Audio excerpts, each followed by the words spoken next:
그 자료집 받으셨죠? 큰 거.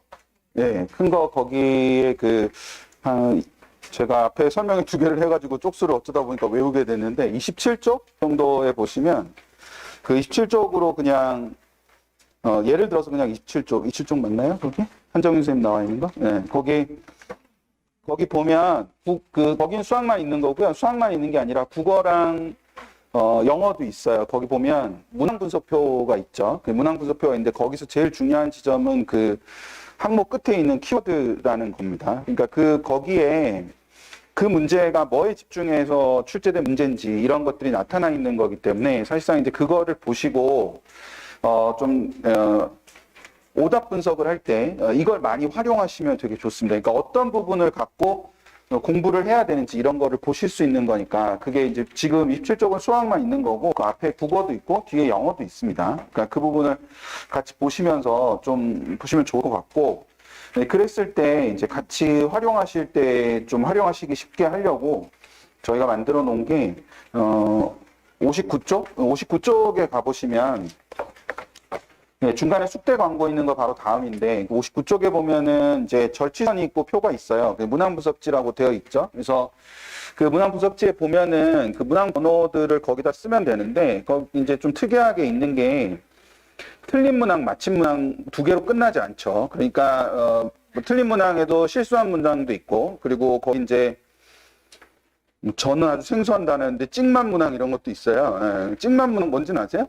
학부모님들 찍어서 맞힌 거. 그래서 이거 만드신 분이 이제 저한테 이거 보여주셨는데 제가 이게 뭐예요? 막 이랬다가 옛날 사람이랑 욕 엄청 먹었는데 그게 이제 맞힌 문항이지만 찍어서 맞힌 거는 다 봐야 되는 문항이잖아요, 사실상. 그러니까 근데 이거를 오답 분석을 하라 그러면 맞고 틀린 것만 그냥 이렇게 하고 넘어가 버리면 사실상 별로 의미가 없는 거거든요. 근데 예를 들어서 뭐 20 몇 번을 찍어서 맞힌 문제다. 그럼 이게 앞으로 공부할 문제인데 근데 이게 뭘 공부해야 이 문제를 맞힐 수 있나를 잘 모를 수도 있잖아요. 혼자 공부를 하다 보면. 근데 앞쪽에 아까 있었던 거, 그쪽에 가면은, 야, 이거는 뭐를 중심으로 물어본 거다라는 게 있으니까 그 공부를 할 수 있는 거잖아요. 그러니까 그렇게 연결시켜서 하면 굉장히 좋은 결과를 낼 수 있는 그런 부분입니다. 그래서 그거 꼭 보시고, 제가 오늘 그 분당이랑 강남 갔다가 여기 왔는데 학생들이 제일 많습니다. 오늘 여기. 분당이랑 강남에는 학생들이 거의 없었는데 여기 지금 학생들이 되게 많아서 떨리네요. 이게 그 학생들이 왔는데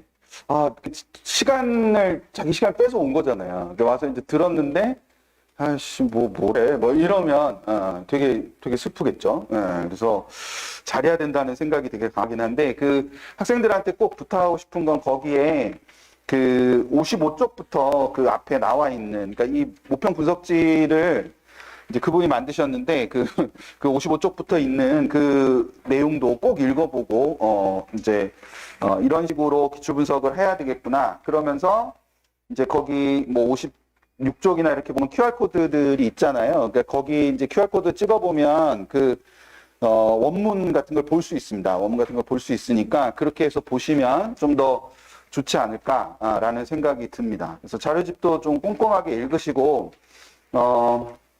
제가 뭐 연구소 와가지고 자료집 여러 번 만들어봤는데 올해 6평 자료집이 표지가 제일 예쁜 것 같습니다.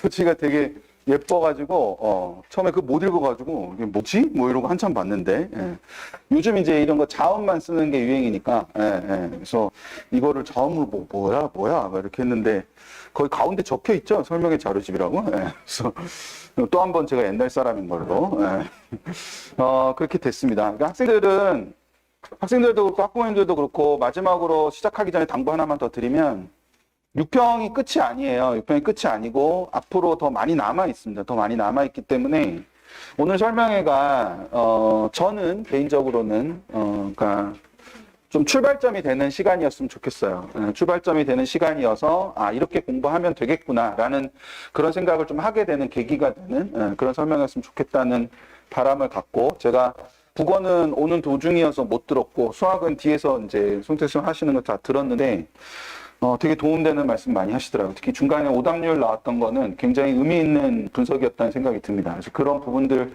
잘 활용해서 보시면 좋지 않을까 싶어요. 들어가 보죠. 제가 혹시 목요일 날 당일날 혹시 라이브 보신 분 계세요? 라이브 아무도 안 보셨어요? 예. 아, 일산 이런 분위기군요. 아. 우리는 인터넷 따위는 보지 않는다. 뭐 이런 건가요? 현장에서만 들을 뿐이다. 아주 다행스럽습니다. 그럼 제가 했던 얘기 또 해도 되니까.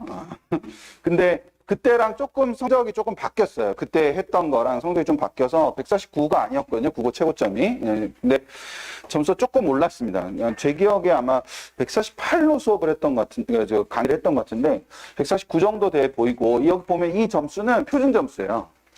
원래 등급 구분 점수는 표준 점수입니다. 원점수라는 건 없어요. 표준 점수가 등급 구분 점수이고, 그 표준 점수를 저렇게 보여드려도 실제로 그럼 우리 애는 몇 점 받아왔는데 그게 몇 점일까 이런 게 잘 안 나오잖아요. 그래서 이제 보통은 풀서비스나 이런 걸 쓰시는 거예요. 그냥 원점수를 집어넣으면 알아서 계산해 주니까. 그래서 그 추정값일 뿐이지만. 근데 저 149는 엄매 만점입니다. 그 화작 만점 149가 안 나오죠. 화작 만점 149가 안 나오고, 화작 만점은 이제 146으로 보입니다. 저희가 그냥 추정하건데 146으로 보이고, 엄매는 149. 저렇게 이제 두 개가 차이가 나서 보이는데 3점 차이가 나죠. 3점 차이라는 거는 한 문제 정도 차이가 난다는 거예요. 그러니까 화작과 엄매의 표준 점수가 같으려면 한 문제 정도로 화작을 더 맞춰야 된다. 그런 개념이라고 생각하시면 되죠. 그러니까 엄매 70점하고 화작의 73점이 같은 표준 점수로 나올 개연성이 굉장히 높다. 그러니까 그거를 오해하시면 안 돼요. 그래서 엄매가 더 유리하다? 이렇게 오해하시면 안 돼요. 그래서 엄매가 더 유리한 게 아니라요. 그러니까 화작을 하던 애들이 그래서 엄매로 넘어가잖아요. 엄매로 넘어갔는데 똑같이 틀리냐? 그게 아니라 더 틀려요. 이해되세요? 무슨 얘기인지. 그러니까 73점 받던 애가 뭐야 이렇게 하면 불리하잖아. 그래서 엄매 넘어가잖아요. 그러면 65점이나 68점이나 이렇게 받는다는 거예요. 그러면 결과적으로 화작에서 받았던 점수보다 더 낮은 표준 점수를 받을 수밖에 없죠. 그러니까 엄매로 넘어가는 게 무조건 좋은 게 아닙니다. 그 부분을 생각하시는 게 필요해요. 그게 어떤 의미냐면 자 이런 건데, 저 133이라는 숫자, 표준 점수 133은 화작 선택자로는 8685 정도로 보이고요. 그 다음에 엄매 선택자로는 8382로 보입니다. 그래서 굉장히 많은 사람들이 저걸 얘기하면서 화작을 선택하는 게 더 유리하다, 뭐 이렇게 얘기를 하지, 엄매를 선택하는 게 더 유리하다 이렇게 얘기를 하지만, 이 86을 받던 친구가 엄매로 넘어와서 화작 공부하듯이 공부하면 무조건 83보다 더 아래를 받게 돼요. 무조건이란 말은 없지, 거의 대부분. 왜냐하면 화작을 공부하면서 국어에 그렇게 많은 시간을 투자하지 않는 경우가 대부분이거든요. 그럼 엄매도 똑같이 하게 되면 이거보다 더 낮은 점수를 받게 돼서 133보다 더 낮은 점수를 받게 되겠죠. 그 구조를 이해하시는 게 되게 중요합니다. 그리고 125도 지금 보시면 7877이나 7574 뭐 저렇게 보입니다.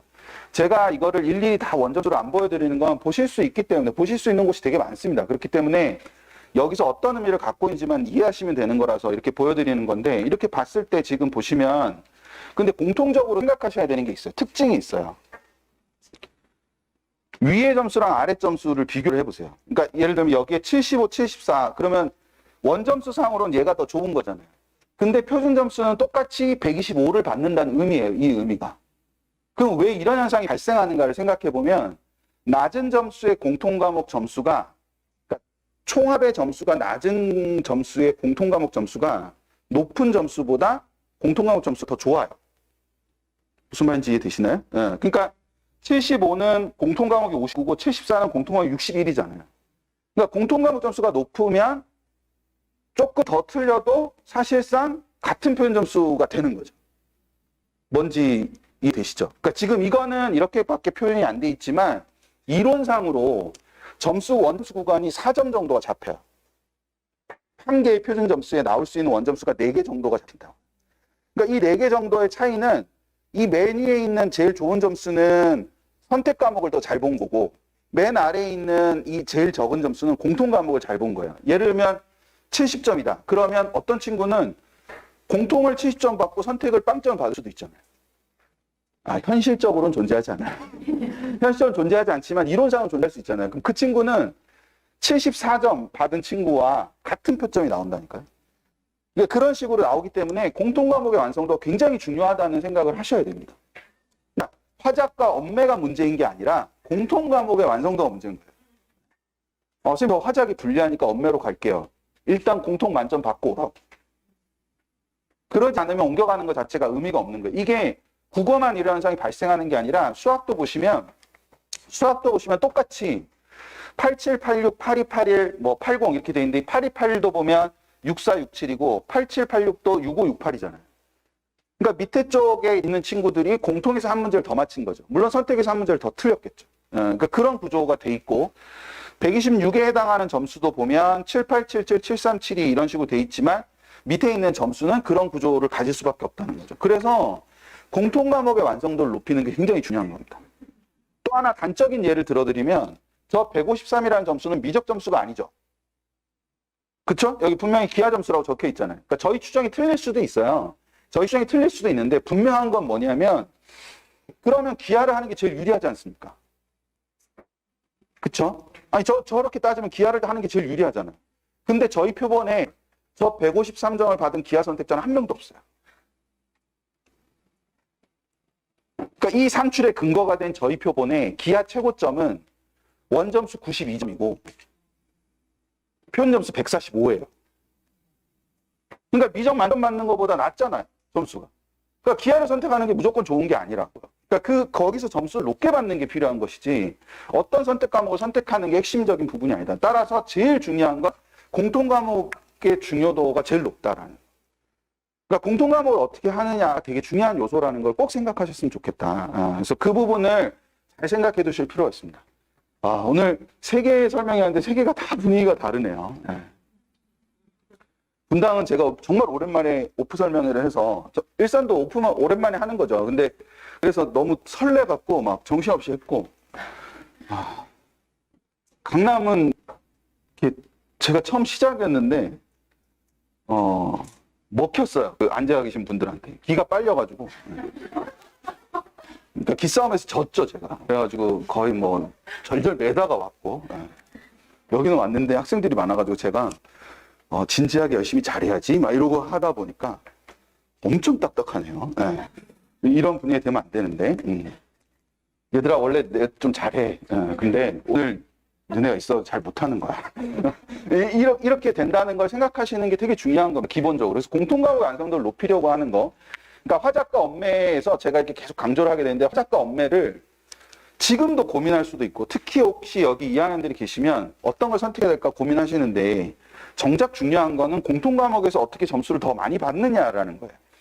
화작과 엄매를 그 선택의 유불리를 생각하지 않아도 공통 과목의 점수를 많이 받으면 그만큼 어떤 결과를 이룰 수 있는 거니까 그 부분을 좀 생각을 해두시면 될 거다. 그거를 염두에 두시면 될 거예요. 근데 사실은 이런 게 필요하잖아요. 이번 시험이 쉬웠다 어려웠다를 판단할 때 잘 생각하셔야 되는데 앞으로 9월도 있고 수능도 있으니까 쉬웠다 어려웠다의 판단은 기준이 필요하죠. 그러니까 뭐보다 쉽고 뭐보다 어렵고 이거죠. 근데 보통 생각하실 때 기준은 생각하지 않고 그냥 쉬웠다 어려웠다만 자꾸 생각하거든요. 그러니까 기준이 뭔가가 되게 중요한 거예요. 혹시 어제나 그제 뉴스를 계속 보셨으면 보통 뉴스는 전년도 수능에 비해서 어땠다라고 나와요. 그럼 전년도 수능에 비해서 어땠다라는 그 기준에 따라서 이번 시험이 쉽다 어렵다를 해야 되는 거예요. 좀 이따 보시면 아시겠지만 9월 모평, 전년도 9월 모평은 1등급 국어 1등급 컷이 화작은 100이었어요. 그럼 그거에 비하면 올해 6평은 엄청 어렵죠. 뭔지 이해되시죠? 그러니까 그래서 무조건 어려웠다고 하는 게 맞냐 이거야. 그러니까 그 기준이 뭔지를 보셔야 되는 거예요. 작년에는 근데 그 기준을 보여드릴 수가 없었던 게 재작년하고 작년이 시험 체제가 다르니까 그 두 개를 비교하는 건 아무 의미가 없잖아요. 근데 올해는 이미 이제 3번의 시험을 받고 4번째 시험을 본 거니까 이제 표본이 생긴 거예요. 지표가. 그래서 그 지표를 잠깐 보여드리면 이제 이런 구조가 되는 거예요. 그러니까 최근 4번의 시험들 중에서 지금 아까 말씀드린 대로 여기 화작 100이 1컷이고 엄매도 95, 96이니까 2개 정도 틀린 거잖아요. 2개 틀려야 1등급이 되는 거고 3개 틀리면 2등급이 돼버리는 거니까 시험이 굉장히 쉬웠던 구조인 거죠. 근데 나머지 시험들은 다 엄매 기준으로 보면 80점대예요. 근데 이제 전년도 수능과 비교해보면 80, 84인데 여기는 83, 84니까. 그쵸? 그럼 전년도 수능보다는 뭐 한 게 맞아요? 쉬웠던 게 맞는 거예요. 그러면 이제 저희가 보도자료 낼 때 전년도 수능보다는 약간 쉬웠다 이렇게 됐단 말이에요. 그럼 욕을 엄청 먹는 거죠. 쉬웠다고 미쳤어? 막 이렇게 되는 거예요. 왜냐하면 1컷이 84니까 이게 쉬운 시험은 아니잖아요. 야, 근데 뭐 제정신이야? 뭐 이런 얘기를 듣는 거예요. 근데 분명히 그 앞에 적혔단 말이에요. 전년도 수능보다. 그러니까 이런 구조를 생각을 하시는 거예요. 그래서 전년도 수능보다는 한 문제 정도 쉬웠던 게 맞습니다. 근데 내년의 시험들을 가지고 보면 좀 어려웠던 건 맞아요. 왜냐면 보통은 뭐 92, 3, 뭐 이 정도에서 1컷이 형성되는데 그게 아니라. 근데 박수능 체제로 바뀐 거는 전년도 9평만 빼면 나머지는 다 1컷이 다 90점 아래쪽이잖아요. 그거가 계속 저런 형태를 띠고 있는 거예요, 사실은. 그래서 요 정도 틀을 갖고 갈 개연성이 굉장히 높다라고 생각하시는 게 맞을 것 같아요, 제 생각엔. 그래서 그럴 개연성이 굉장히 높은 데다가 또 하나 재밌는 건 제가 아까 등급컷은 항상 표준점수라고 말씀드렸잖아요. 그 표준점수를 잘 보시면 4등급 표준점수는 거의 같아요. 시험이 쉽든 어든. 네, 저거는 수능이 지금 체제로 3대 평가로 계속 유지되는 한 항상 저럴 거예요. 4등급 표준점수는 107에서 109 사이일 거예요. 무조건 국어는. 왜 그러냐면 이걸 이렇게 도수분포표를 이렇게 정규분포 곡선으로 바꾸다 보면 정 가운데가 무조건 표준점수 100이거든요.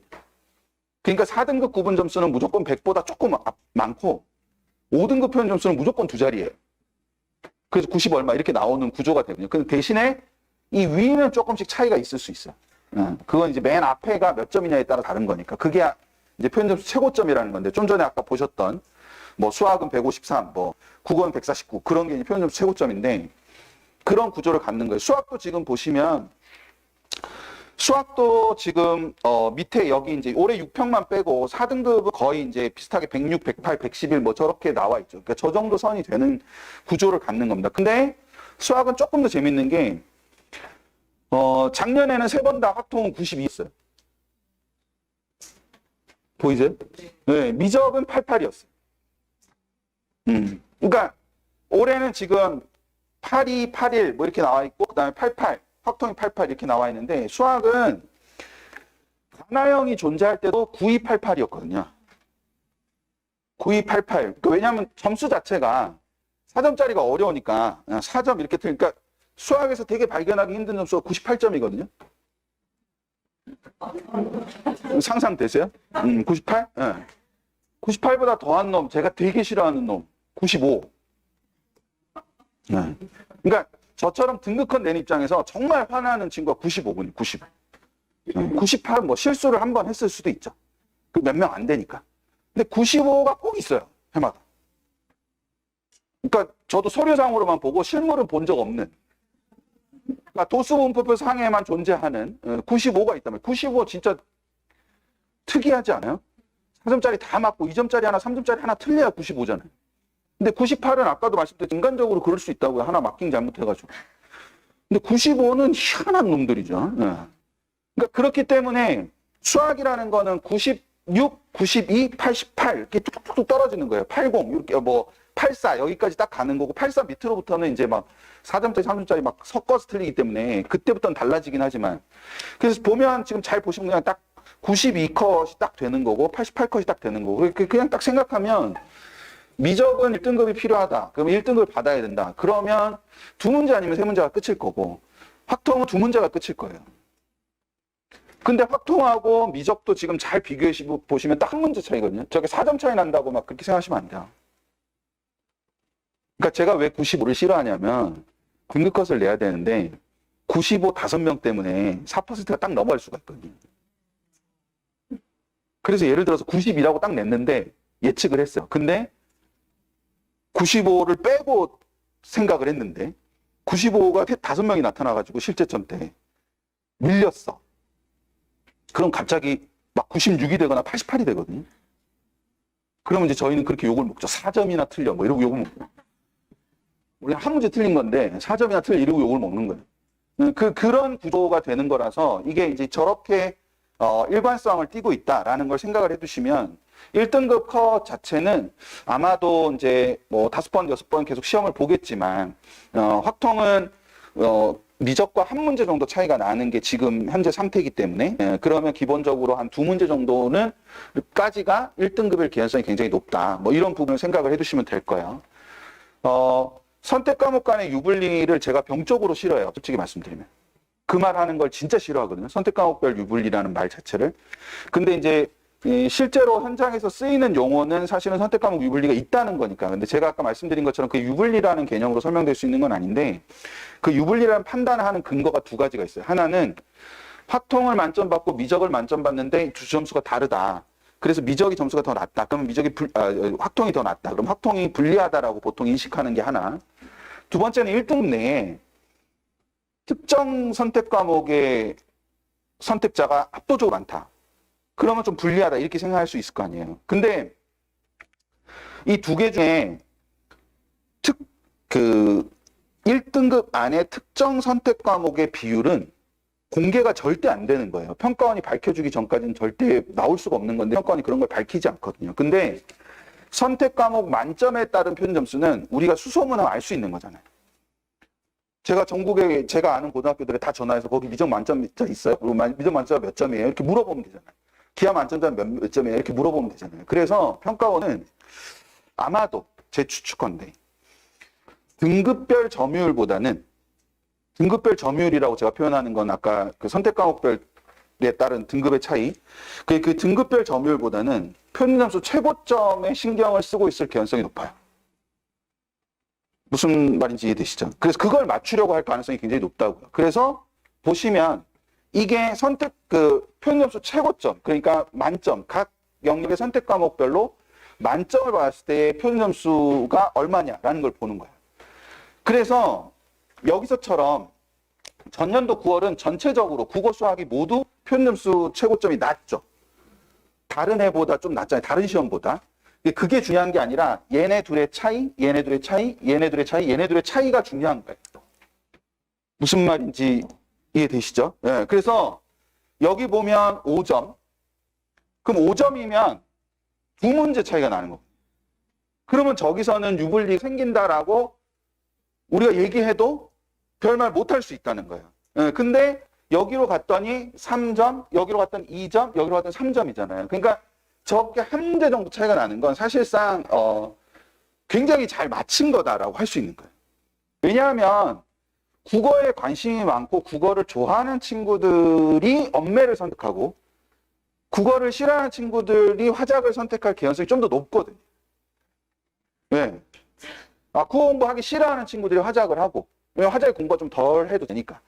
근데 국어를 하기를 꺼려하지 않는 친구들이 엄매를 선택하니까 당연히 결과값을 해서도 엄매 선택자들의 점수가 좀 더 좋을 개연성이 높잖아요. 그러니까 그러다 보니까 한 문제 정도는 사실상 유불리가 있다라고 말하기는 어려운 거예요. 근데 이제 수학도 보면 여기는 4점, 여기 6점, 여기 3점, 여기 이제 5점 이렇게 돼 있잖아요. 그러니까 한 문제를 기준으로 왔다 갔다 하는 거죠. 그러니까 굉장히 잘 맞추려고 노력하는 거라고 볼 수 있습니다. 그러니까 평가원은 그런 의도를 갖고 저렇게 노력하고 있는 거다라고 생각하시면 돼요. 변수는 이제 우리 애들이죠. 우리가 보여주겠어. 막 이러면 끝나는 거야. 너네 뜻대로 되지 않는다는 걸 증명해 주겠어. 뭐 이러면 끝나는 거예요. 그러니까 물수능, 불수능 얘기를 되게 많이 하지만 물수능, 불수능은 평가원이 만드는 게 아니라 애들이 하는 거예요. 6월, 9월을 보고 올해 애들은 요 정도 수준이면 될 것 같다라고 해서 문제를 냈는데 갑자기 애들이 공부를 안 했다. 그럼 불수능이 되는 거고 갑자기 애들이 공부를 했다. 그럼 물수능이 되는 거예요. 그러니까 그런 구조이기 때문에 이렇게 최고점은 이렇게 된다라는 걸 생각을 해두시면 제 생각에는 그냥 한 과목 정도, 한 문제 정도로 맞출 것 같습니다. 그러니까 미적 기하는 별 차이가 없도록 하고 반면에 이제 미적과 학통은 한 문제, 그 다음에 화작과 엄매도 한 문제 정도 선에서 그냥 타협을 보는 선 정도가 되지 않을까. 그럼 표준 점수로 2, 3점 정도가 국어는 차이가 나는 거고 수학은 4점 정도 차이 나는 거다. 이렇게 생각하시면 전체적인 틀은 맞춰질 거예요. 근데 이제 사실은 이런 것도 되게 관심이죠. 과목별 점유율 뭐 이런 거. 그래서 과목별 점유율을 보면 당연히 뭐 엄매 선택자가 1등급 안에 많죠. 그러니까 이게 저 출발은 어떻게 출발하는 거냐면 2022학년도 6월 모평일을 잠깐 보세요. 2022학년도 6월 모평의 국어를 잠깐 보세요. 그러면 2022학년도 6월 모평에 저거는 발표된 숫자예요. 전체라고 돼 있는 건. 2022학년도 6월은. 그래서 엄매는 27.8%고 합법과 작문은 72.2%라는 거예요. 그럼 제가 저걸 출발했던 이유는 엄매가 27.8%고 편의상 28%라고 할게요. 그리고 화작이 72%라면 1등급 내에도 28대 72가 돼야 되지 않냐. 그렇잖아요. 예, 근데 이게 뒤집어졌죠. 엄매가 더 많잖아요. 그렇죠? 예, 그러니까 저렇게 되면 엄매가 더 유리한 거 아니야? 라고 분명히 얘기할 수 있다는 거예요. 근데 아까 말씀드렸던 것처럼 국어가 조금 더 높은 친구들이 그냥 같이 시험을 봐도 국어 좀 좋은 친구들이 엄매를 선택할 개연성도 있다. 그러면 저거는 좀 자연스러운 거라고 볼 수 있는 거죠. 그 미적 기하 확통도 마찬가지로 이게 원래 선택 숫자인데 실제로 등급 내에는 이게 자꾸 서로 다르다. 근데 기가 막히게 4등급에가 맞죠. 기가 막히게 4등급에 가면은 맞아요. 그래서 이제 5등급, 6등급에 가면 뒤집어져요. 요 수치가, 요렇게 된 수치가 6등급 가면 뒤집어진다는 거죠. 그러니까 그렇게 이제 구조가 되는 그런 부분이 있다. 그걸 생각해 두시는 건데, 그래서 올해 6월도 뽑아온 거예요. 근데 올해 6월 데이터를 잘 보셔야 되는 게 제가 아까 작년 6월은 실제전 결과인데 올해 6월은 지금 가치점 결과고 저희 표본만 있는 거예요. 저희 표본만 있는 건데 엄매가 되게 많잖아요. 엄매가 늘긴 늘 거예요. 실제점 때 보면 실제점 때 저게 발표가 되거든요. 근데 저게 늘긴 할 건데 저만큼 늘진 않을 거예요. 그러니까 저희가 갖고 있는 표본에 엄매 선택자가 지나치게 많은 거죠. 그러니까 미적 확통도 똑같은 거예요. 저희 갖고 있는 표본에는 미적이 49.1%인데 여기 이제 37.1% 미적이 늘 거예요. 올해 미적이 느는데 미적이 많이 늘 거예요. 3월 합평을 보면 많이 늘었거든요. 많이 늘었는데 많이 늘어도 뭐 40% 초반 정도 그 정도 될 거예요. 그 정도 되면 여전히 절반은 확통일 가능성이 높거든요. 뭔지 이해되시죠? 그러니까 그래서 확통이 절반을 넘을 가능성이 높은데 저희 표본에는 미적이 많아요. 그냥 있는 그대로 보여드리는 거예요. 왜냐하면 저거를 비율을 다시 조정하면 또 왜곡이 일어나니까 그냥 있는 그대로 보여드리겠습니다. 저렇게 보여드리는 건데, 그러니까 저희 표본이 상대적으로 조금 이렇게 성적이 좋은 친구들, 왜냐하면 저희 표본 안에는 저희 재원생들도 있고 다 있으니까, 그러니까 그런 측면이 좀 많이 있다. 대신에 그냥 여기서 그냥 경향성을 보면 3등급 정도까지는 국어는 엄매, 그리고 수학은 이제 미적 선택자가 원래 비율보다 좀 더 많다. 이제 그 정도만 그냥 느낌상으로 이해하시면 돼요. 근데 이제 미적이 많이 늘 거예요. 올해 3월 학평 보면 진짜 많이 늘었어요, 미적이. 여기서 생각을 해봐야죠. 미적이 는다. 미적이 늘 개연성은 뭐가 있어요? 미적이 느는 개연성은? 기하는 좀 줄었거든요, 상대적으로. 근데 미적은 늘었어요. 그러면 미적이 늘었을 때 딱 처음 생각할 수 있는 거, 자연계열 친구가 되게 많은가? 그렇죠? 자연계열 친구가 많다. 이렇게 생각해 볼 수 있는 거고. 두 번째는, 인문계초 상위권이 확통 지긋지긋하니까 미적 같나? 뭐 이렇게 생각할 수 있는 거죠. 그렇죠? 네. 그래서 그 두 개의 가정을 가지고 저희 표본에서 미적 선택자들을 쫙 보는 거예요. 특히 미적에서 사탐 선택자들이 있을 수 있잖아요. 네. 그러면 이제 그 말이 성립하는 거잖아요. 인문계 최상위권들이 미적을 선택한다는 게. 그냥 작년 9월 이후로 애들 사이에 속설이 있어요. 뭐 아시는지 모르겠지만 찍고 잘 거면 미적을 찍고 자라. 어차피 문제 안 풀고 찍고 잘 거니까 미적 선택해서 찍고 자는 게 1점이라도 표현 점수가 높게 나온다. 네. 그냥 그거예요. 그러니까 최상위권 애들이 있는 게 아니라 그냥 미적을 찍고 자자. 근데 이게 어떤 결과를 불러일으키냐면, 그래서 진짜 조심해야 되는 건데, 자, 그 친구들이 확통에 있으면요, 확통 점수를 평균을 끌어내리는 애들이거든요. 근데 걔들이 미적 갖고 미적 평균을 끌어내려요. 그럼 미적 표점이 올라요. 무슨 말인지 이해되세요? 그리고 애들이 빠진 확통은 평균이 내려가잖아요. 평균이 올라가잖아요. 그럼 표점이 내려가요. 그럼 미적과 확통의 표점 차이가 점점 더 커지게 돼요. 그러지 말라고, 그러니까. 이게 되게 별거 아닌 것 같지만 굉장히 심각한 문제일 수도 있어요. 나중에 뒤에 가면은, 수능까지 가면. 근데 학교에서도 많이 하시거든, 그렇게. 그러니까 이게 기본적으로 그런 흐름이 좀 있는 거예요. 근데 이제 얼만큼 느는지 봐야죠. 실제점 결과 때. 근데 3월 달에는 많이 늘었어요, 실제로. 그래서 그 부분을 하나 생각을 해두시면 될 것 같고. 그리고 이제 또 하나는 이제 이런 거를 그래서 좀 보고 싶어서 본 거예요. 근데 이제 접수 인원하고 응시 인원은 좀 달라요. 접수 인원은 그냥 시험 보겠습니다 이런 인원이고, 응시 인원은 실제로 시험 본 애들. 그러면 예를 들어 지금 시국에는 이제 자기 의도치 않게 결시하는 애들도 있잖아요. 재택 응시는 보통 잘 포함을 안 시키는 접수 인원에, 응시 인원에. 그러니까 그러다 보니까 응시 인원이랑 접수 인원이 좀 차이가 나요. 수능에도 차이가 납니다. 수능에도 차이가 나서 특히 올해 처음 고3 하시는 분들은 작년까지는 별로 관심이 없어서 모르실 수 있는데 결시율이 되게 높습니다. 대한민국 수능에 결시율이 굉장히 높아요. 결시율이 한 7년 전 이때쯤에는 6%대였는데 결시율이 6% 정도. 그러니까 뭐냐면 수능 보겠다고 한 애들 중에 6%가 수능장에 안 나타나는 거죠. 그런 거가 있었어요. 6%가 됐는데 이게 해마다 증가해갖고 작년에 거의 12%였어요. 그러면 잘 생각해 보시면요, 3등급이 통째로 날아가는 거예요. 그죠? 응시 인원이 전부 다 접수 인원이 전부 다 응시를 했으면 3등급 11%가 통째로 다 사라지는 거예요. 그러면 그게 3등급에서 사라지는 것보다는 7등급에서 사라질 가능성이 높죠. 그럴 거 아닙니까?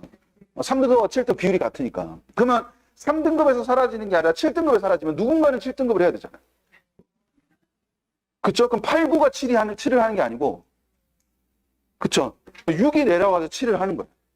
그럼 그 6자리를 누군가 채워야 되잖아요. 그럼 5가 내려가서 6을 하는 거고. 그래서 애들이 수능 시험을 못 본다고 얘기하는 거예요. 그럼 그만큼 상대적으로 쭉쭉 올라가면 1등급 숫자도 그만큼 뭐 하게 될 거니까. 줄어들게 될 거니까. 그런 구조를 갖는 거예요. 그래서 영어 1등급 비율 같은 경우도 아주 급격한 타격을 받게 되죠. 예를 들어 저희가 가채점 때 이만큼 응시할 거라고 생각해서 8%입니다 이렇게 냈는데 갑자기 분모가 줄어들면 비율이 확 늘잖아요. 그래서 영어 비율을 맞추는 기관이 없는 거예요. 그런 게 다 있는 겁니다. 그래서 응시 인원만 지금, 접수 인원만 지금 볼 수 있는데 그 접수 인원은 그런 게 안 나와요. 확통 몇 명, 미정 몇 명, 기하 몇 명 이런 게 안 나와요. 엄매 몇 명 이런 게 안 나오고 그냥 국어 통으로 몇 명, 수학 통으로 몇 명 이렇게만 나오기 때문에 사실 별로 의미가 없는 정보죠. 근데 유일하게 의미 있는 정보 요거 하나인데 졸업생 등 안에는 검정고시가 포함되어 있습니다. 6월, 9월에는 이제 졸업생 등이라고 나오고 수능에는 졸업생하고 검정고시를 분리해서 나오는데 보면 인원수는 이때가 제일 많아요. 그쵸? 7만 8천 명이니까. 저기 7만 6천 명이고 7만 8천 명이고. 그래서 인원수만 보면 역대급이라고 할 수는 없지만 여기는 54만 명대고 저긴 41만 명이잖아요. 그러니까 비율 자체로 따지면 굉장히 많은 거죠.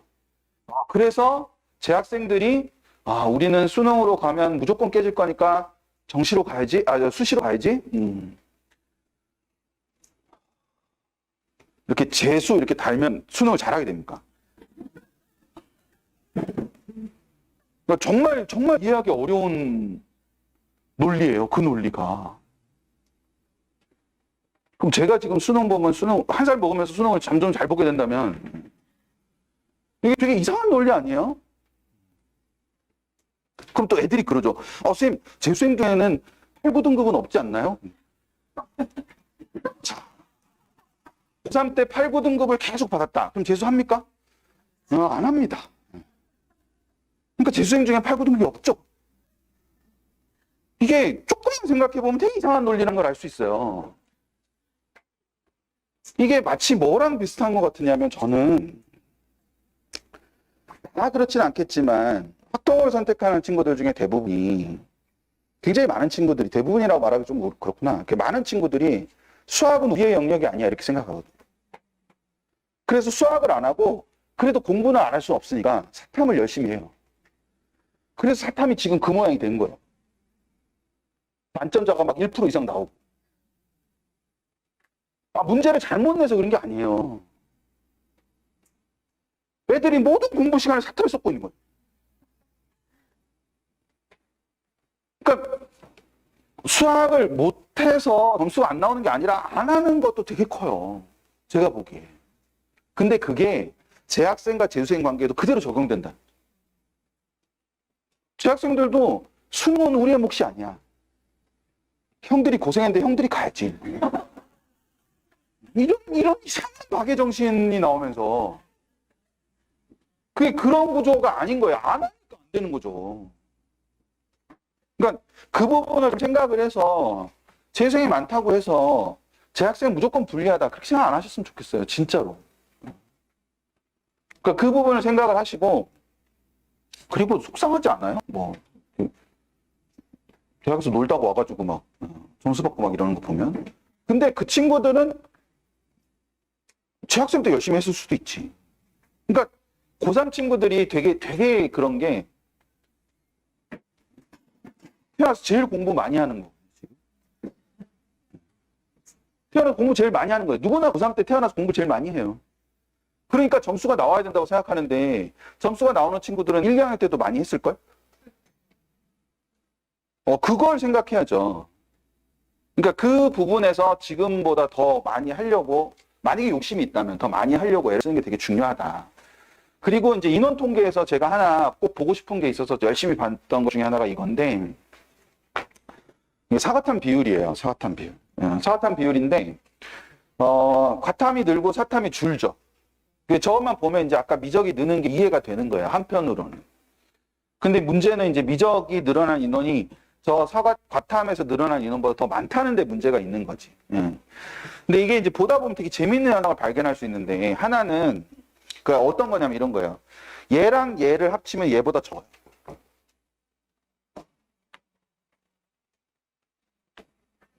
이 분위기는 뭐죠? 계산하기 싫으시는구나.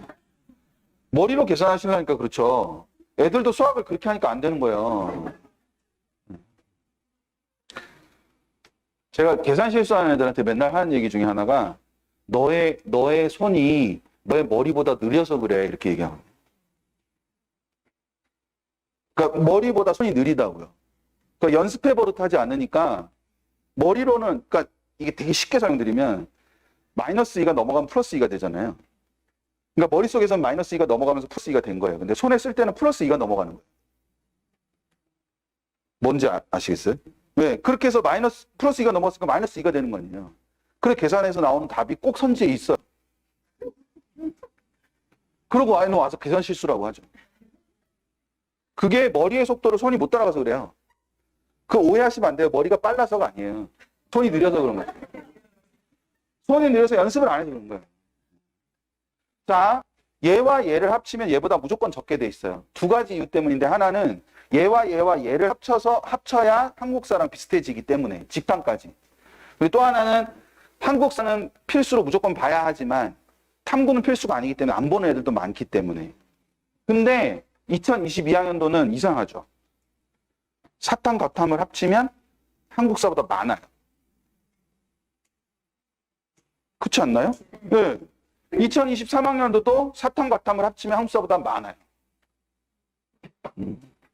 저게 2021학년도까지는 사탐 2개나 과탐 2개만 선택할 수 있었고 2022학년도부터는 사탐 하나, 과탐 하나를 선택할 수 있기 때문에 그 2개를 사탐 하나, 과탐 하나 선택하는 애들은 사탐에도 잡혀있고 과탐에도 잡혀있는 거예요.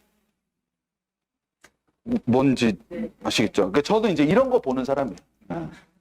이런 게 재밌어 보는 사람인 거예요. 그래서 그렇게 하면 그러면 이제 이게 왜 그럼 중요하냐?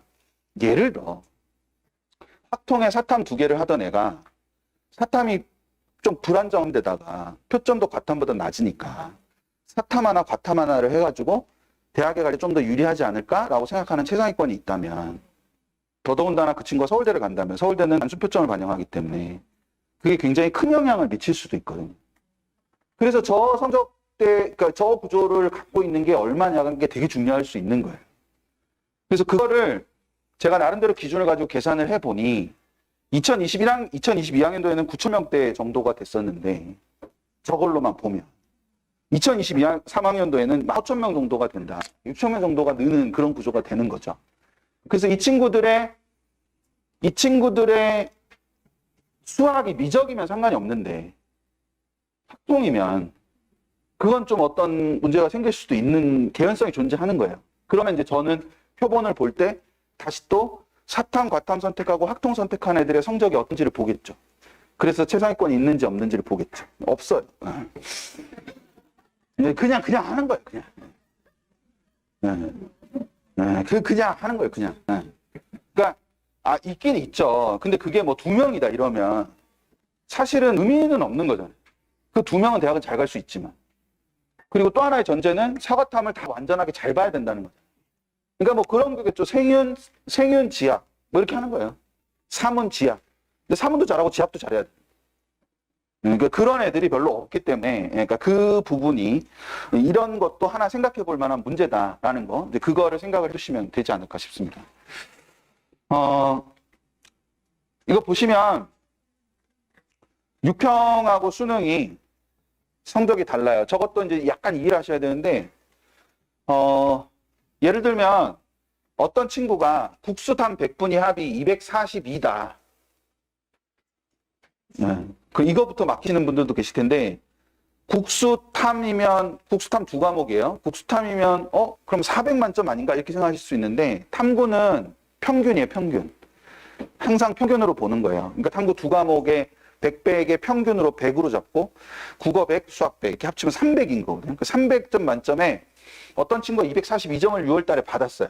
저희 표본 중에. 근데 그 친구가 수능 표본도 있어가지고 수능의 점수를 봤더니 244점이었다. 100분위가.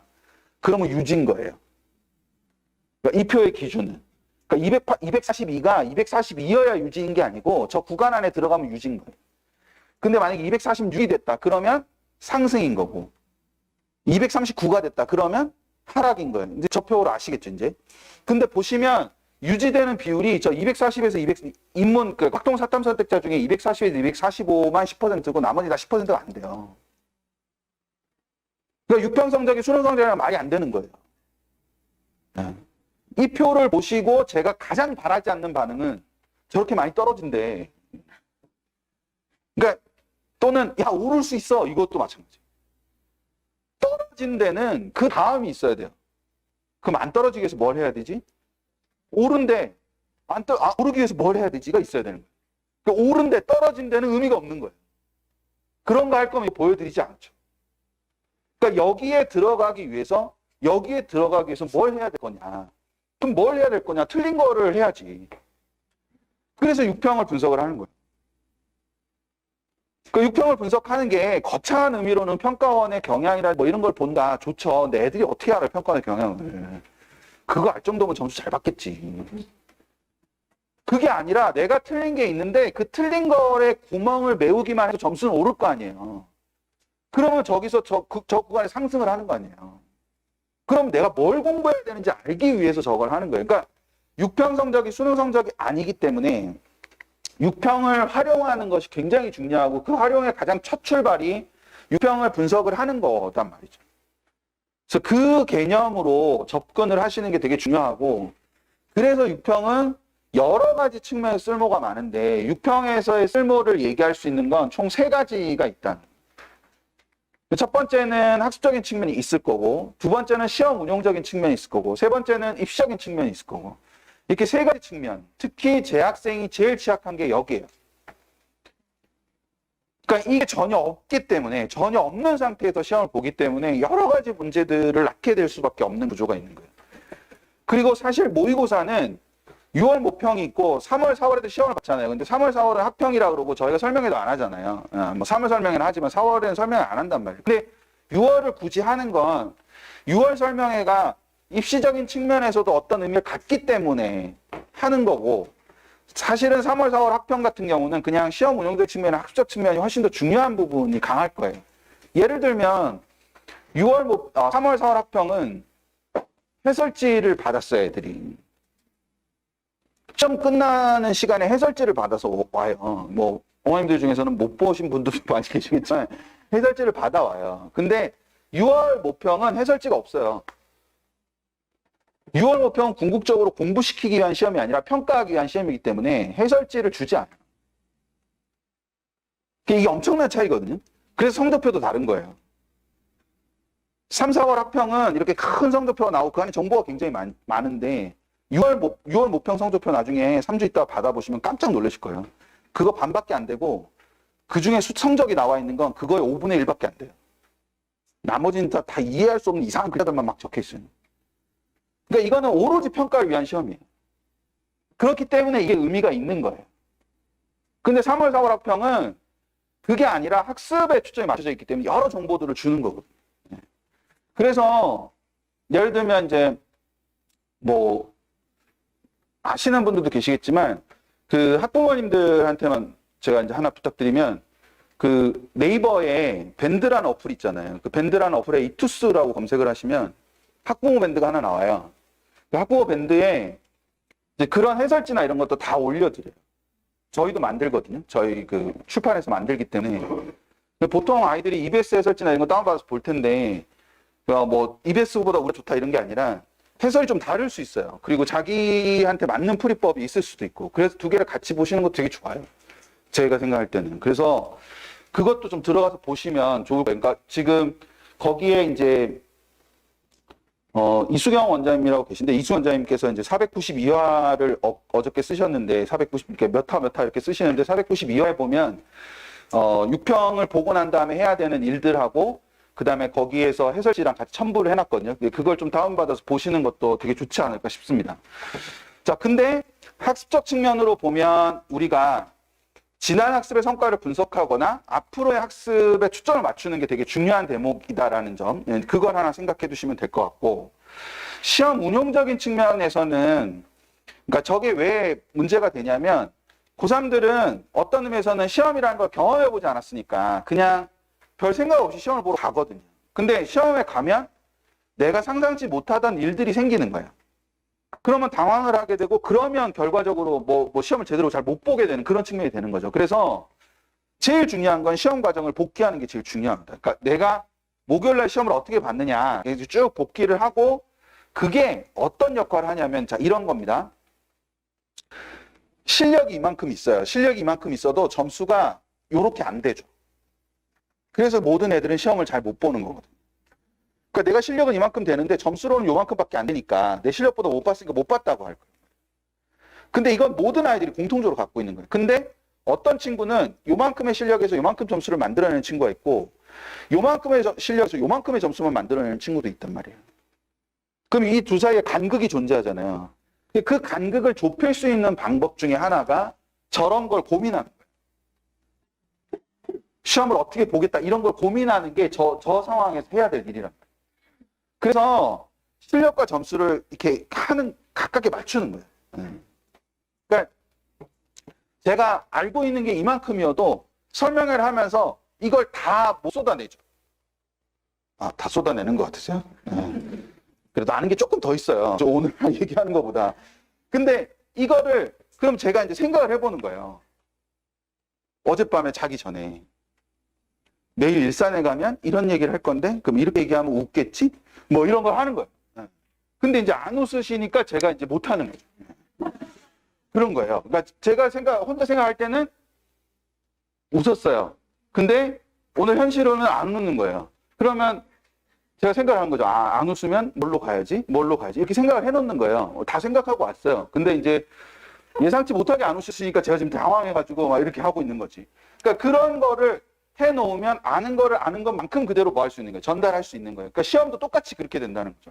그 부분을 생각하는 게 필요한 거고, 입시적인 측면은 객관적인 위치를 확인하고 입시적 선택의 근거로 활용할 수 있다. 입시적 선택의 근거로 활용할 수 있다. 저게 단순히 수시를 쓰는 문제가 아니라 입시적인 선택을 하는 근거로 쓸 수 있다는 얘기인데, 이걸 조금만 들어가서 보면 지난 학습의 성과를 분석한다는 건 어떤 거냐면, 분명히 3월부터 지금까지 굉장히 아이들이 심혈을 기울여서 공부한 분야가 있을 거예요. 그러니까 국어를 열심히 한 게 아니라 국어 중에 뭔가를 열심히 했을 거라고. 수학도 예를 들면 뭐 어떤 부분을 열심히 했다 이런 게 있을 거 아니에요. 그러면 그 부분에 정답률을 따져보는 거예요. 그러니까 내가 독서를 열심히 했는데 독서 중에서도 예를 들면 독서를 열심히 하는 건 공부를 열심히 했다고 보기가 좀 어려운 것 같아요. 제 생각에는. 독서 중에서도 어떤 제재를 열심히 할 수도 있고 어떤 유형의 문제를 열심히 할 수도 있고 이렇게 있는 거거든요. 그럼 예를 들어서 독서 중에서 주제 파악을 하는 거를 내가 열심히 했다. 근데 주제 파악을 하는 게 총 3문제가 나왔는데 나는 3문제를 다 맞췄다. 그러면 내 학습 완성도가 높은 거잖아요. 그러니까 그걸 그렇게 구조적으로 뜯어서 할 수 있다는 것 자체가 공부를 하는 행위인 거예요, 사실은. 그래서 그런 학습했던 부분의 완성도를 점검하는 것을 하나 할 필요가 있고, 두 번째로 신경 써야 되는 게 뭐냐면 내가 틀린 문제를 다른 애들 틀렸을까요? 제가 아까 송도희 선생님이 그 오답률 보여준 게 되게 의미 있었다라고 얘기를 한 게 그게 전체적인 경향성이거든요.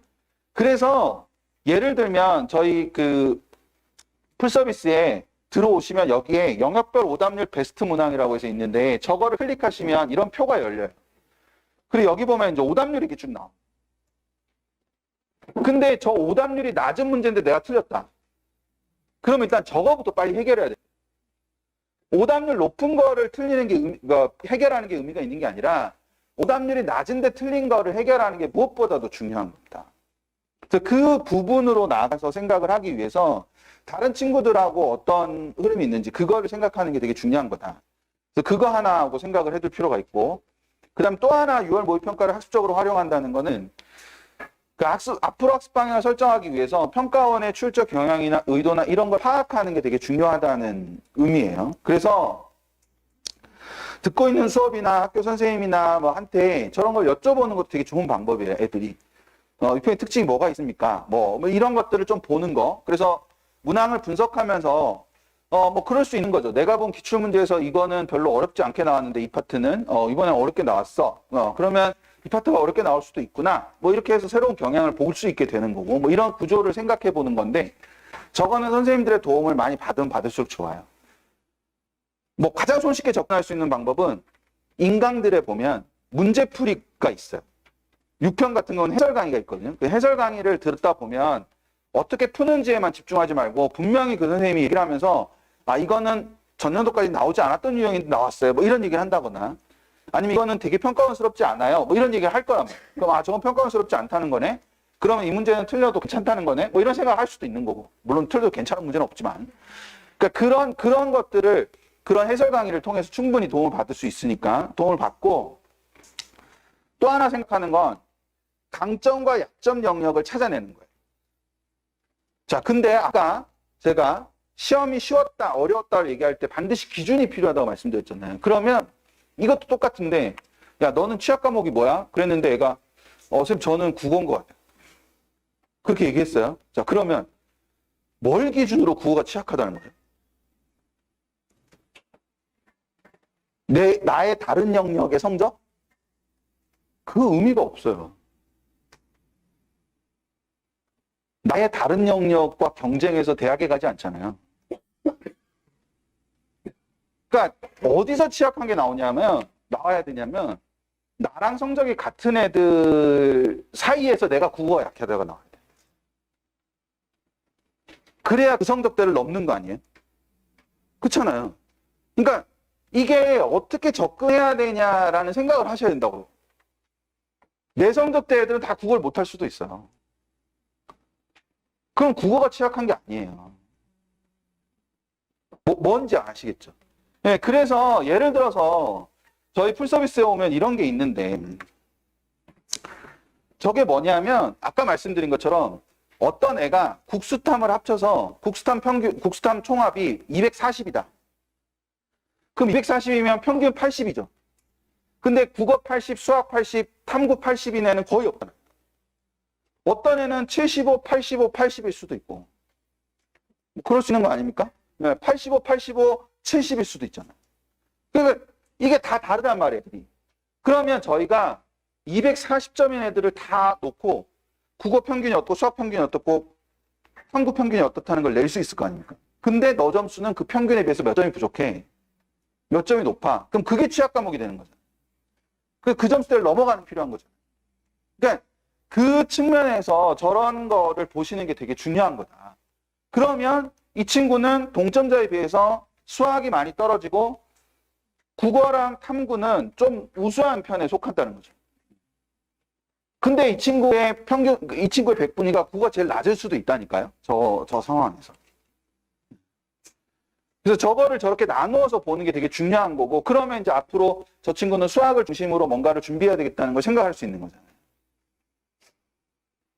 그러니까 정보가 없는 게 아니라 정보를 어떻게 활용하느냐의 문제인 거라는 거예요. 저런 걸 충분히 보실 수 있습니다.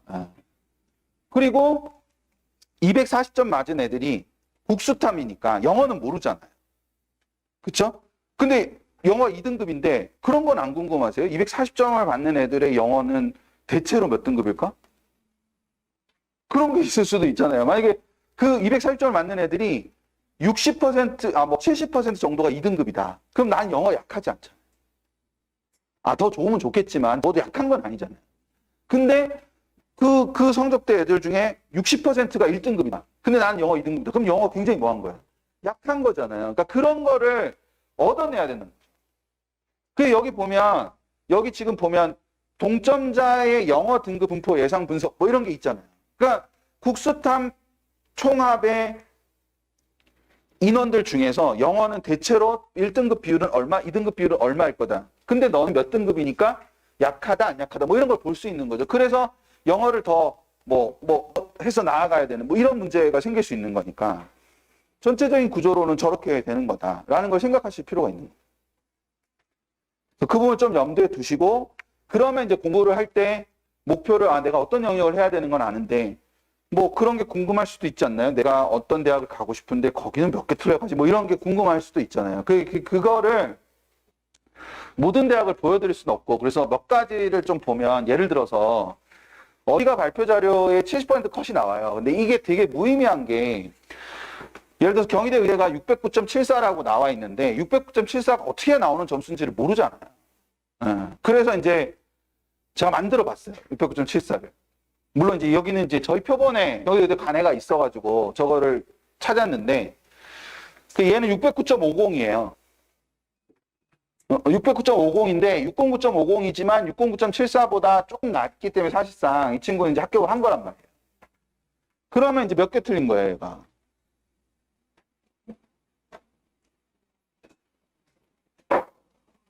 네, 이러시면 안 돼요. 몇 개 틀렸는지 해봐야지. 7개?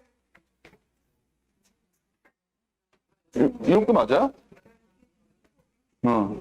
뭐 7개, 뭐 2점짜리 있고 3점짜리 있고 이렇게 있으니까 7개일 수도 있고 8개일 수도 있고 이렇게 있는데 그럼 저 정도면 아까 예를 들어서 국어는 올해 6평 전년도 수능이랑 좀 비슷했고 그쵸? 수학은 조금 더 어려웠던 측면이 있었거든요.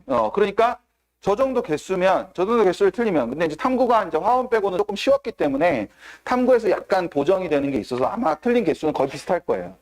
그럼 비슷한 개수로 저렇게 되면 갈 수 있구나. 그럼 내가 지금 한 15개 틀리고 있는데, 뭐, 의대를 어디를 가고 싶다. 그럼 몇 개를 더 맞춰야 될까? 그럼 한 3개, 4개 정도를 더 맞추거나, 7, 8개를 더 맞추거나, 그럼 7, 8개를 어떤 과목에서 맞출 건가? 이런 게 나와야 된다. 무슨 얘기인지 이해되시죠? 네, 그래서, 예를 들면, 연대 컴퓨터과학 같은 경우는 이 위에랑 밑에를 비교해 보시면, 지금 몇 문제 차이 나죠? 위에랑 밑에만. 위에랑 밑에는 수학 같잖아요.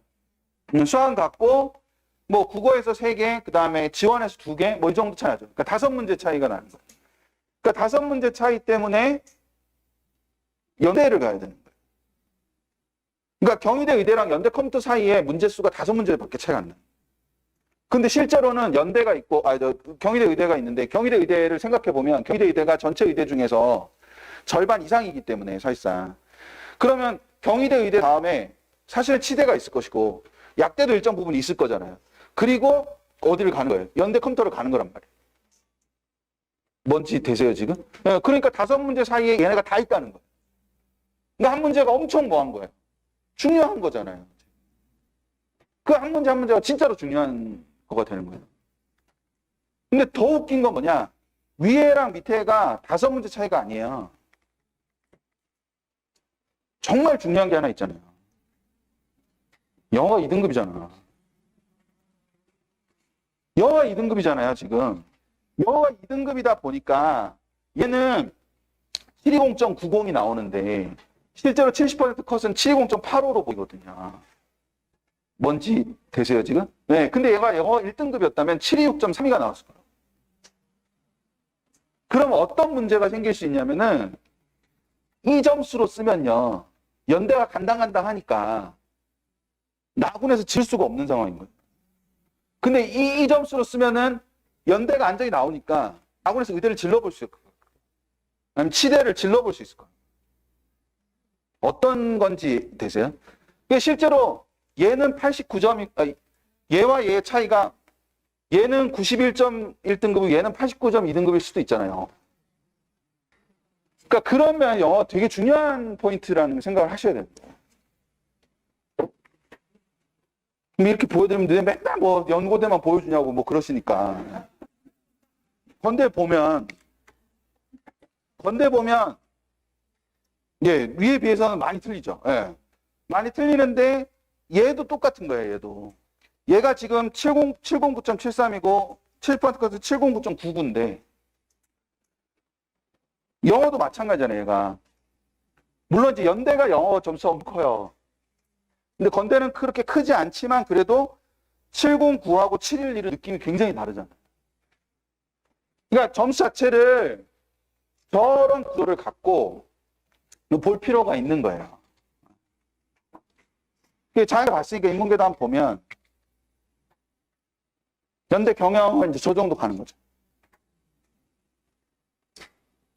그 뭐 연대 경영에 뭐 자연계가 판을 치고 어쩌고 얘 사탐합동이잖아요.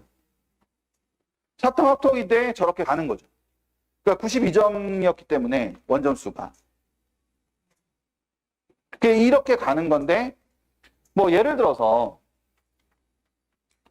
얘는 수학이 3이잖아요. 그쵸? 네, 근데 화통 3이 아주 나쁘다고 보기는 어렵거든요. 심지어 87%니까 2등급 바로 미치잖아요. 네, 2등급 바로 미치고 국어 잘 봤잖아. 사탐도 좋고. 네, 그러니까 얘는 지금 심지어 영어 2등급인데도 성대 사과를 마지막에 붙어내거든요. 마지막은 아니다. 얘 마지막보다 조금 앞이긴 하다. 70%까지 762.33이니까. 그러니까 실제로 저렇게 해서 가는 거예요. 근데 얘도 영어가 1등급이면 765대가 나오거든요. 그럼 성대사과를 안정으로 쓰고 성대사과가 나군이니까 나군의 연구대 끄트머리를 어떻게든 질러보겠죠. 근데 이 상태로는 못 질러본다는. 뭔 얘기하는지 아시겠죠? 그러니까 이게 영어가 생각하시는 것보다 정말 중요합니다. 그러니까 그런 부분들을 좀 보시는 거.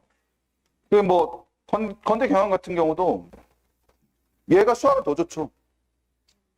성대 간에보다 더 좋잖아요, 수학은. 수학은 더 좋지만 국어의 차이가 많이 나잖아요. 그렇죠? 네, 그러니까 수학을 확통해서 대학을 못 간다? 국어 잘하면 돼요. 그러니까 그게 기본적으로 저런 거를 가지고 생각을 좀 하셔야 되는 게 있다는 거죠. 그게 이제 함정은 이 점수를 알아도 저걸 모른다는 거지. 그쵸? 네, 그러니까 그럴 수 있어요. 그럴 수 있는데 저런 식으로 목표를 갖는 거는 되게 중요한 부분이에요. 그러니까 뭐 제가 다 모든 대학을 보여드릴 수는 없기 때문에. 그래서 저희가 뭐 다음 주가 될지 다다음 주가 될지 정확히 모르겠는데 조만간 아까 이투스 밴드 있잖아요. 예, 밴드에 이제 이수경 원장님께서 해보고 싶으시다 그래가지고 어떤 과의 점수를 보여주세요 이런 거 하시면 신청을 받을 거예요. 그래서 이렇게 보여드리는 걸로. 네, 그거를 밴드에서 할 거예요. 밴드에서 할 건데 뭔지는 아시겠죠? 네, 그러니까 그거를 나중에 신청하면 괜히 또 그러면 이렇게 뭐 어떤 과 물어보면 우리 애가 공부 못한다는 게 드러나는 거 아닌가? 아무도 몰라요. 네, 아무도 몰라요. 네, 아무도 그분이 그분인지 몰라요. 자기만 아는 거지. 그리고 세상은 그렇게 관심이 많지 않아요. 제가 저희 간담회 가면 저희 애들 간담회 저희 재수반 애들 간담회 가지고 야, 너 이렇게 공부해야 돼 뭐 이렇게 얘기하면 누가 어떻게 쳐다보지 않을까요? 세상은 너에게 그렇게 관심 없어. 그러니까 그렇게 생각하시면 될 겁니다. 그리고 이제 요거를 시험 운영적인 측면을 꼭 확인을 해 보시는데 이게 학부모님들은 일단은 아셔야 되는 부분인데, 애들한테 저거를 좀 말씀해 주시고 싶으시면, 그 애들은 선생님이나 학부모 말보다는 선배 말들을 좀 더 듣잖아요. 예, 그래서 저희 유튜브에 가셔가지고 메디친이라고 써보시면 그 채널이 하나 나와요. 메디친이라는 채널인데 거기에 첫 번째 영상이 그 승훈이라는 친구가 있는데, 그 친구가 이제 지금 영남대 의대 다니는 친구인데, 하여튼 군대 갔다 와서 되게 짧은 기간 공부하고 갔어요. 영남대 의대를. 근데 그 친구가 이제 복귀에 대해서 얘기해 놓은 게 있어요. 그거 몇 분 안 되니까 한번 보여주시면 좋을 것 같아요. 예, 그래서 거기에 저런 게 있는데, 저는 여기서 제일 중요하게 특히 제 학생들한테 제일 강조하고 싶은 건 8시 20분이에요. 그러니까 저 8시 20분이 어떤 의미냐면은, 수능 시험장에 가면 8시 20분부터 8시 40분까지 손이 묶여요. 아무것도 못해요. 그러고 있다가 파본검사하라 그러면 파본검사만 해요. 근데 애들이 수능 전까지 모의고사를 볼 때 그 시간에 자유롭거든요. 그러니까 자유롭다는 게 막 이렇게 책도 볼 수 있고, 예열 지문도 읽을 수 있고, 이렇게 읽을 수 있어요. 그러다가 한 8시 35분쯤 되면 선생님이 다 집어넣어, 그러고 시험지 다 돌려주고 8시 40분부터 시험을 본단 말이에요. 근데 애들은 수능 시험장에 딱 갔는데 8시 20분부터 아무것도 못해. 그럼 그때부터 멘붕인 거지. 그리고 8시 40분에 막 종 치면 막 이제 시작하면 생각보다 잘 안 풀리고 이미 막 꼬여있는 상태고, 그리고 1교시 끝나고 2교시 딱 보고 나면 점심 먹으면서 다시 할까? 뭐 이런 생각을 한단 말이에요. 그러니까 이게 그런 구조가 되는 게 8시 20분부터 40분 사이에 뭘 할까라는 계획이 전혀 없기 때문에. 이게 어떤 게 있어야 되냐면, 수학 문제를 푸는데 3번 풀어도 안 되는 건 넘긴다. 이런 게 있어야 되는 거예요. 그런 게 없이 그냥 계속 풀면서 조금만 하면 될 것 같은데, 조금만 하면 될 것 같은데, 그렇게 하다가 결국에는 나중에 시험 문제 못 풀고, 그럼 점수 안 나오고, 이 점수는 내 점수가 아니라 그러고. 그런 구조로 가면 안 된다는 거예요. 저거를 명확하게 어떻게 할 거다라는 게 명확히 서 있어야 되는 거예요. 그게 서 있으려면 뭐부터 해야 되냐. 나는 6월 모평을 어떻게 받지가 나와야 된다는 거예요. 무슨 말인지 이해되시겠죠? 저거를 저렇게 하는 게 되게 중요한 거예요. 그래서 그게 끝나고 그게 다 되고 나면, 이런 건 바꿔야 되겠고, 이런 건 그냥 똑같이 실천해야 되겠고, 이런 건 바꿔야겠다, 이런 게 나올 거 아니에요. 그럼 그 목표를 세우고 남은 4번의 모의고사를 봐야 된다. 남은 4번의 모의고사를 그렇게 해서 자기한테 최적화되어 있는 걸 찾아야 된단 말이에요. 하다못해 마킹은 몇 시에 할 건지도 다 정해져 있어요. 제가 되게 막 사소한 걸 말씀드리면, 1교시 마치고 화장실 언제 할지도 정해야 돼요. 10시에 1교시가 끝나는데 10시에 화장실 가면 사람 엄청 많을 거 아니에요. 그럼 10시 10분에 간다. 나는 그렇게 정해놓고 10시 10분에 가는 걸로 계속 남은 4번 동안 연습을 하는 거예요. 그래서 너무나 수능날 자연스럽게 10시 10분에 갈 수 있도록. 그게 실력을 점수로 바꾸는 아주 중요한 지점이라는 거예요. 그러니까 그것들이 안 돼 있으면 결과적으로는 뭐 이렇게 해서 얻는 게 별로 없는 거예요. 뭐 이렇게까지 수능을 볼 일이야?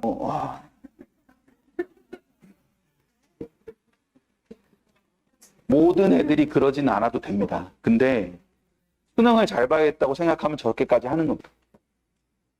그게 되게 중요한 거예요. 참고로 저희 큰애가 작년에 고3이었거든요.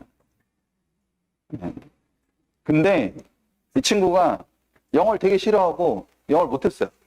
그러니까 영어 시간 계속 자는 거예요. 시험 보는데. 그래서 이 친구의 모의고사 목표는 하나밖에 없었어요. 3교시 안 자고 시험을 보는 거. 그래서 한 달은 점심시간에 초콜릿도 먹어보고, 한 달은 점심시간에 껌을 씹어보고, 한 달에 한 번씩 뭘 한 거예요. 제일 효과 있었던 게 애니타임이어가지고 수능 때까지 애니타임을. 그런 걸 정하는 거예요. 그런 거를. 그러니까 그게 되게 중요한 포인트일 수 있다니까요. 알고 있는 걸 알고 있는 대로 다 표현할 수 있는 거. 그게 되게 의미 있는 거니까 그 부분을 생각을 많이 하시면 좋을 것 같습니다. 뭐 이거는 지금 쓰실 수 있는 겁니다. 들어오시면. 그래서 여기 풀서비스에 들어오시면 점수 입력하고 나면 이렇게 보실 수 있어요. 가군, 나군, 다군 저런 거 세 군데 다 눌러보셔야 돼요. 한 군데만 보시고 막 대학 없다느니 뭐 이런 소리 하시면 안 돼요. 네. 그럼 아이가 점수가 좋아서 서울대 갈 수 있을 줄 알았는데 서울대 안 나와. 그럼 뭐야, 서울대 못 간다고? 서울대는 가군에 없어요. 네. 나군밖에 모집하지 않아요. 그러니까 이런 게 있습니다. 그래서 저거를 좀 보시고 저걸 바탕으로 뭘 하셔야 되냐면 여기를 하시는 겁니다. 좀 전에 그걸 갖고 지금 현재 갈 수 있는 대학의 군을 정하는 거를 작업을 하시는 거예요.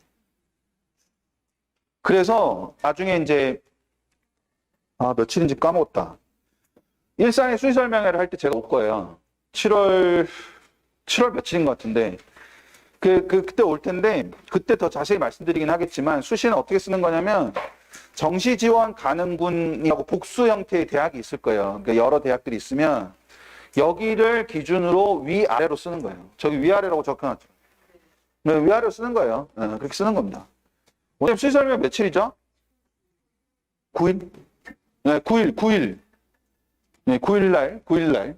그래서 그때 이제 자세히 설명드리겠지만 여기 있는 대로 수능으로 갈 수 없는 데 쓰는 거예요. 근데 수능으로 갈 수 없는 곳이 위에도 있지만 아래에도 있어요. 왜냐하면 지금은 모의고사 점수기 때문에. 네. 그러니까 그렇게 쓰는 건데 그걸 여기서 6월 걸만 보고 하시면 안 되고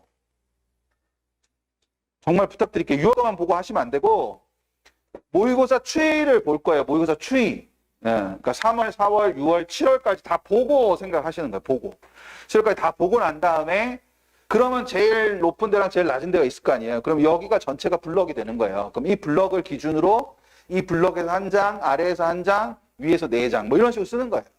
그러니까 그렇게 쓰는 거니까 그 구조를 잡는다라고 생각하시면 되고 또 하나 부탁드리면 6월 기준으로 최저를 맞추잖아요. 어떤 대학에 6월 기준으로 어떤 목표하는 대학에 최저를 맞추잖아요. 그럼 수능에 못 맞출 가능성이 굉장히 높아요. 애들이 안심해서 공부를 안 하거든요. 그래서 애들한테 뭐가 필요하냐면 지금 못 맞추는 최저가 필요해요. 뭔지 아시겠어요? 네, 그러니까 앞으로 충족이 초점이지 지금 충족이 초점이 아니라는 거예요. 그래서 6월, 9월에서 한 번 맞추면 수능 최저를 못 맞추는 애들이 되게 많다니까요. 네, 그래서 앞으로를 그렇게 할 수 있도록 좀 준비를 해주시면 될 겁니다. 자, 이제 마지막이요. 제가 재미가 없는 건지 시간이 많이 지난 건지 많이 나가셨어요. 자, 보세요. 이런 일이 있을 거예요. 아까 재학생들이 가지고 있는 취약점 중에 하나가 이게 예상이 안 되는 거라 그랬잖아요. 아까 제가 8시 20분을 예로 들었지만 그런 것처럼 수험 생활이 이제 지금 159일 남았는데 그 159일 남은 시간에 어떤 일들이 벌어질지를 모른다는 거죠. 닥쳐야 아는 거고 닥쳐서 알면 당황하게 되고 그럼 해야 될 걸 못하고 시간만 넘기는 경우도 굉장히 많기 때문에 머릿속에 저거를 그려놓고 있는 게 되게 중요합니다. 그러니까 각 학교마다 기말고사도 있을 거고 9월 모평은 전부 다 볼 거고 수능이 있고 이렇게 있을 거 아니에요. 그리고 수시 원서접수가 저기 있을 겁니다. 그러니까 저거는 당연히 머릿속에 있는데 좀 더 중요한 부분은 그게 아니라 그래서 언제까지 뭘 하고 언제까지 뭐 하라고 있어요. 그러니까 예를 들면 요만큼은 모평 분석을 해야 되고 모평 분석이 끝나고 나면 기말고사 준비랑 수능 학습을 동시에 해야 되고 그리고 기말고사가 딱 끝나는 순간부터는 수능 준비를 하면 돼요. 그리고 9월 모평을 보면 당연히 또 9월 모평 분석을 해야 돼요. 그리고 9월 모평 분석을 통해서 학습 방향이 정해지고 나면 수능 공부를 하면 됩니다. 구조가 저렇게 되는 거예요. 근데 이건 학습적인 측면이 이런데 우린 다 수시를 써야 되잖아. 그럼 수시적인 고민을 하는 건 언제부터 해야 되는 거냐. 아이들이 수시적인 거, 학부모님들은 뭐 지금부터 하셔도 되고 나중에 하셔도 되고 상관없는데 아이들이 수시 고민을 해야 되는 시점은 무조건 기말고사 직후예요. 붙어요. 저 때 시작 안 해도 돼요. 더 뒤에 해도 돼요. 근데 저 전에 하면 절대 안 돼요. 공부해야지. 애들은 수시 고민 하잖아요. 그럼 공부 시간 포함시켜요. 이게 뭐냐면 이런 거거든요. 내가 수험생인데 그래도 공부를 해야 되지 않나? 근데 공부는 잘 안 되고 그럼 수시를 어디로 쓰지? 그 충분히 나의 미래에 대해서 고민했으니까 나는 공부를 열심히 한 거야. 이렇게 생각한다니까. 그러니까 그런 구조가 되면 안 돼요. 그러니까 학부모님들은 뭐 저 앞에서부터 해도 되고 뭐도 상관없는데 애들은 기말고사까지 끝나고 난 다음에 고민을 해야 돼요. 그러고 이때 이제 뭐 수시 원서 접수를 하면 되겠죠. 그 이제 애들이 왜 그때라고 자꾸 얘기를 하냐면 기본적으로 수시 고민의 출발은 학생부 확인입니다. 그러니까 학생부 최종 확인의 출발점이 돼야 되고 학생부 최종 확인이 출발점이 돼야 되니까 그거는 여름방학 때부터 가능할 거예요. 보통. 그렇기 때문에 그 부분을 생각하면 학생부 최종 확인을 하는 시점부터가 아이들이 수시 고민을 하는 겁니다. 지금부터 하시면 안 돼요. 절대. 애들이 하게끔 하시면 안 돼요. 얘야, 이 전형은 어때? 물어보지 마세요. 이 학과는 어때? 물어보지 마세요. 어차피 거기 안 쓸 거예요. 그러니까 그거를 그냥 혼자 생각을 하시고 물어보고 싶을 때마다 어디다 써두세요. 그게 훨씬 생산적이에요. 그거 어디 안 써놓으시면요 2주 있다가 또 고민하거든요. 거기에 대해서. 그러니까 그거 어디다 써놓으시는 게 훨씬 좋은 거예요. 그렇게 하신 다음에 아까 말씀드린 대로 정시지원 가능군 확인을 하시고 정시지원 가능군 있죠? 네, 거기 확인하신 다음에 수시에서 쓸 수 있는 대학 리스트업을 하세요. 그러니까 원서 6장밖에 없기 때문에 한 10개 정도 대학을 정하신 거예요. 10개 정도. 10개 정도 대학을 정하신 다음에 그 다음에 비로소 전형과 학과를 결정하는 거예요. 제 순서는 그렇습니다. 사람마다 다른데 저는 그렇게 생각해요. 저는 전형과 학과를 먼저 결정할 수 있는 친구들은 굉장히 소수라고 생각해요. 나머지 대부분의 친구들은 대학을 어디를 쓰겠다는 걸 정하고 그 대학에 있는 전형을 찾는 거예요. 근데 전형을 찾다 보니까 이것도 못 쓰고 이것도 못 쓰니까 이거밖에 못 쓰겠구나가 되는 거예요. 그게 논술이에요. 그래서 논술 경쟁률이 그마무시한 거예요. 논술 잘하는 애가 그렇게 많은 게 아니고 그 대학을 너무 가고 싶은데 쓸 수 있는 게 논술 전형밖에 없는 거예요. 우리 집만 그런 게 아니라 대한민국에 많은 애들이. 그러니까 제발 논술 전형 쓰시면서 논술 잘하는 애가 오면 어떡하냐 걱정하지 마세요. 잘하는 애가 오면 어떻게 해요? 대학 가서 친구하면 돼요. 그걸로 정원을 못 채워요. 단언컨대. 있죠. 논술 잘하는 애들이 있죠. 근데 걔들로 정원을 못 채운다고. 그러니까 그 구조를 생각하시는 거예요. 그러고 난 다음에 뭐 자기소개서 써야 되는 친구는 자기소개서 쓰고 그다음에 뭐 대학별고사 써야 되는 친구들은 대학별고사 하고 저 관점으로 전체적으로 흐름을 갖는 거예요. 뭐 저거 이제 자세하게 나중에 수시 설명 때 설명드리겠지만 저런 구조로 생각을 하시는 거예요. 저게 머릿속에 있어야 된다니까요. 그러면 자기소개서는 언제 쓸 거다 있어야 돼. 저 위에. 뭔지 되세요? 네, 그게 없으니까 지금부터 쓰자. 그게 없으니까 지금부터 쓰는 거라니까. 지금부터 쓰든 8월 말에 쓰든 자기소개서가 끝나는 건 자기소개서 마감일까지. 단언컨대. 그러니까 그게 앞에 쓴다고 좋은 게 아니라니까. 그러면 우리 집은 그게 집주마다 다 다르기 때문에 언제가 적기예요? 그런 말은 없어요. 그러니까 우리 집은 자기소개서를 여기부터 쓰기 시작할 거야. 뭐 이럴 수 있어요. 근데 그걸 모평이 있으니까 여기다 쓰면 좀 영향을 미칠 것 같으니까 여기 쓰고 여기까지 썼다가 잊어먹고 있다가 요때 다시 볼 거야. 이럴 수도 있어요. 여러 가지 방법이 있는 거예요. 그러니까 그거를 각자의 시기에 맞게 지금 정해놔야 된다. 그래야 지금 자기소개서를 안 쓰고 있는 자신이 불안하지 않고 공부에 집중할 수 있는. 뭔지 이해되시죠? 그러니까 그런 부분을 좀 생각을 많이 해두시면 좋지 않을까 싶습니다. 되셨죠? 네. 혹시 저희 그 밴드 알고 계시던 분 계세요? 저희 밴드 잠깐만 손들어 보실래요? 밴드 알고, 많으시네. 근데 밴드 얘기할 때 그렇게 표정들이 안 좋으셨어요. 되게 당황스럽네. 혹시 모르시는 학부모님들은 밴드는, 제가 오늘 강남에서 어떤 분한테 질문 받았는데, 희한하더라고요. 네이버 그 밴드 그 어플 안에서 검색할 수 있는데, 이투스 밴드라고 치면 저희 밴드가 안 나오더라고요. 이투스라고 쳐야 나오지, 이투스 밴드라고 치면 검색이 안 되더라고요. 그러니까 이투스라고 쳐서 맨 위에 있는 거 들어오시면 됩니다. 그 맨 위에 들어오시면, 그거 이제 용도는, 불안을 공유하는 거예요. 그래서, 우리 집에만 그런 거 아니구나, 뭐 이런 거. 우리 집에 너무 공부 안 한다, 이렇게 싶은데, 밴드에 들어와 보면 공부 안 하는 애 천재예요. 그렇기 때문에, 애를 좀 덜 쪼게 돼요. 애를 좀 덜 쪼게 되고, 덜 쪼면 애가 조금 더 공부를 더 하게 돼요. 되게 이상한 구조인데, 뭐 그런 구조가 있어요. 그리고 또 하나는 이제, 오늘같이 이런 설명회 같은 거를 꼭 제가 하는 설명회가 아니더라도 다른 데에서 하는 설명회라도 이렇게 듣고 나시면 기억에 남는 게 있을 수 있잖아요. 그러니까 그런 것들을 오늘 여기 공간에 같이 못 계셨던 분이나 뭐 예를 들면 강원도에 계신 분들도 계시거든요, 거기. 근데 되게 설명회를 가기 힘들어요, 강원도가. 그러니까 저희가 설명회를 가면 모객이 돼야 가는 거거든요. 그러니까 가서 몇 명이 올 거라는 게 있어야 가는 거예요. 그러니까 예를 들어서 원장님이 저를 이렇게 부르시잖아요. 여기 설명회. 근데 원장님이 오늘은 좀 이렇게 전화 목소리가 좀 당당했어요. 오늘 전화 목소리 되게 당당했는데 이렇게 많이 안 계시면 되게 미안해하거든요, 저한테.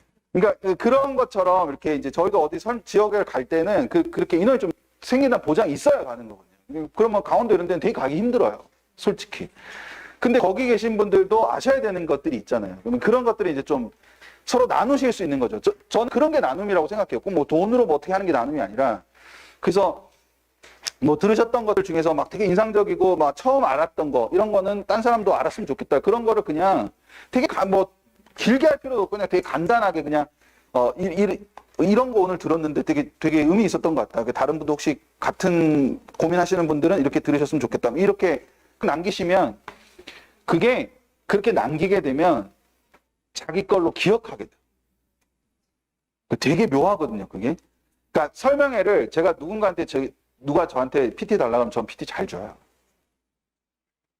근데 제 PT를 보시면 아시겠지만 PT만 보고 설명을 못 해요.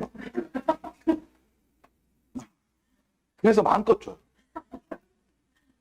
그 PT 글자가 없거든요. 이게 하는 말들이 PT엔 잘 없어요. 그래서 뭐 밴드에 제 PT가 이렇게 사진으로 올라오는 것도 저는 아무렇지 않은 게 그것만 봐서 모르거든요. 그러니까 그래서 그런 것들을 좀 이렇게 나눠주시면 되게 좋지 않을까? 뭐 제 개인적으로 그런 생각을 좀 하는 공간이기도 합니다. 그래서 이렇게 하고 다음 주가 될지 잘 모르겠는데 밴드에 그거 하나 올려드릴 거예요. 수능 최저 충족 검색기. 그래서 이렇게 점수 넣고 클릭하면 이제 맞춤 전형. 그러니까 어떤 대학에 충족, 미충족 이런 거 있잖아요. 이렇게 찾아보시기 힘드니까. 네, 그런 거를 지금 저희가 다음 주까지 목표로 작업은 하고 있는데 다다음 주가 될 수도 있고 밴드에 올려드릴 거니까 그건 학부모 밴드에만 올리는 자료거든요. 그래서 그거 이렇게 다운받아서 보시면 좋을 것 같습니다. 그래서 혹시 주위 분들한테 그 파일 주시고 싶으시면 뭐 주셔도 되는데 가능하면 너도 밴드에 와서 받아 이렇게 해가지고 밴드에 가입도 시켜주시고 뭐 그래 주시면 감사하겠습니다. 네, 오늘 4시부터 시작했는데 벌써 2시간 반이 넘어가지고 긴 시간 고생 많이 했습니다. 감사합니다.